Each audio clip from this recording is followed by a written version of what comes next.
तक रहल बानी।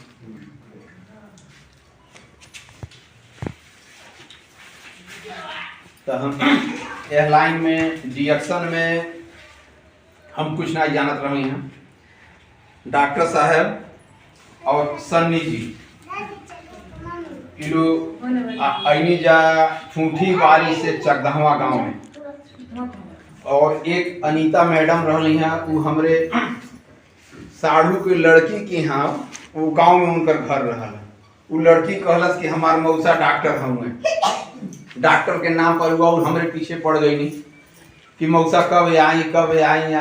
हम आ गई नहीं चकदहवा में। हम कहनी बड़ा बेद होगा, अब उतना दूर से केहू आ गई बा, ओकरे बाद भी हम ना गई नहीं। हम कहनी हम फलाने जगह बाटी, हम झूठ बोली ना गई नहीं। दोहरा के 8 दिन के बाद फिर डॉक्टर साहब आ गई। जब दोहरा के गई तब हम गई जाके भेंट कैली। अब भेंट कई के हई चाय और एक ठो पेस्ट हई 2 ठो हम खरीद के ले आई, ले आके एक महीना तक रख दे रही। चाहवा खाली पिए रही। पियरे के बाद फिर डॉक्टर साहब हमरे यहाँ आके बतलौली। अब बतलौले के बाद हम एक करे लगली और चाय पिए लगली।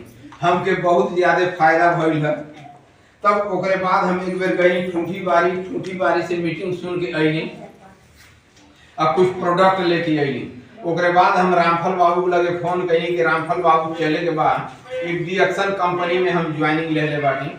लेकिन इनकर बड़प्पन ई बा कि दोबारा हमरा से ई ना पूछना है कि डॉक्टर साहब कहाँ जाए के बा। ऐसे कि हमरे बारे में इनके पूरा वाकिफ रहल है कि डॉक्टर साहब कहीं भी ले जाइए, बढ़िया जगह ले जाइए।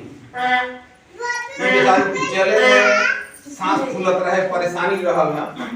ई तो आप लोग को भी मालूम बा, हम कितना ही मालूम रहे उतने पहले। लेकिन गईनी जाके मोटा मोटी 2000 रुपया के प्रोडक्ट लेके अइना, ले आके खइले के बाद उनके फायदा बुझाई।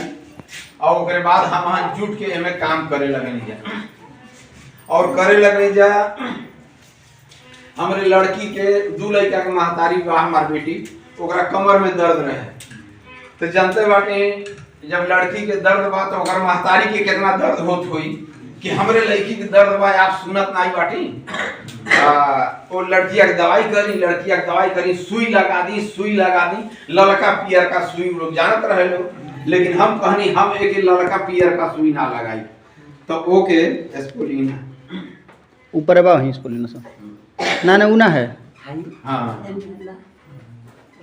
कहाँ उड़ गई। हाँ हई गोली और हई चाय, ये गोली हम अपना लड़की के 3 गो खियावे लगली सवेरे शाम। परिवार बोलत है हम उनके बात ही पर ध्यान नहीं देनी। हम कहनी दोनों चलाई तो हमके रिजल्टे नहीं मिली कि वो फायदा कैलस की हई फायदा है ना। तो हम एक खियावे लगली पियावे लगली। 8 दिन के बाद हम लड़की से पूछनी कि ए बेटा कैसन तोहार दर्द बा कमर के। लड़की कहलस कि पापा आधा से ज्यादा आराम हो गइल बा। हम कहनी तो के हम सुई ना लगाई, आंख मूंद के यह दवाई खा। खैलस, खइले के बाद वो दर्द ठीक हो गई। तो ये हमार के डांड के दर्द काहे होला, एक रीजन बा कि जब शरीर में कमजोरी हुई तो हम जाई डॉक्टर साहब के लगे, चाहे हम रहू लगे लोग आवेला, ललका उजर का सुई लगा दे जाई, 50 रुपया 100 रुपया ले ले है ना। सही है। हकीकत बात ही बा। लेकिन ओमे संतुष्टि नहीं बाटे। वो लगा दे आराम हो गई। 2 दिन के बाद फिर वो आके कही है ए डॉक्टर साहब आराम रहल करिया, लेकिन आज फिर दर्दिया शुरू हो गई।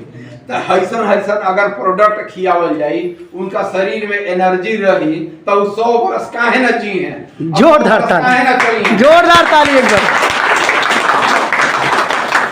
तो ऐसे एक प्रोडक्ट में दम बाटे।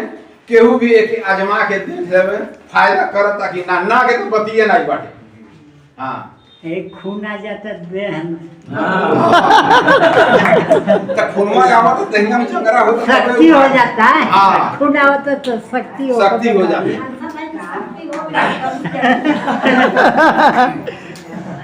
अरे अब केकरो शक्ति हो जाए जवान तक केहू नहीं हो जाए, लेकिन दहिया में हिम्मत हो जाए।